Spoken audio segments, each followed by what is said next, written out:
ন্যাকামি। দুলা ভাই কেমন আছেন আপনি? আপু কেমন আছেন? মা মা মা কই মা?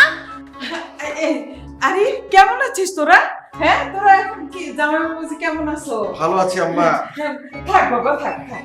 আপনি ভালো আছেন তো? হ্যাঁ আলহামদুলিল্লাহ ভালো আছি।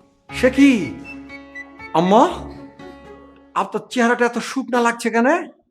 আপনি কি ঠিক মতো খাওয়া দাওয়া করছেন না? আমি কিন্তু আপনাদের মেয়েকে সবসময় একটা কথা বলি যে বাবা মায়ের দিকে সবসময় লক্ষ্য রাখবে।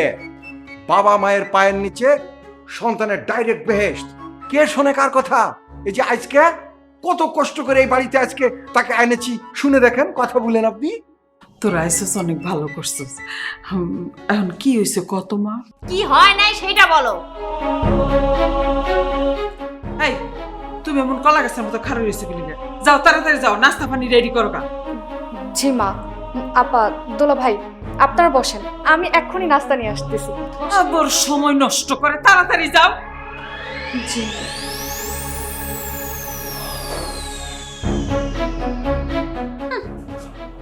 মা কত কি হয়েছে, ঘটনা কি? ভিতরে চলো, তোমার সাথে আলাদাভাবে কথা আছে। আসো জামাই বাবুজি জি আম্মা। একটু বসো বাবা। জি হ্যাঁ আসো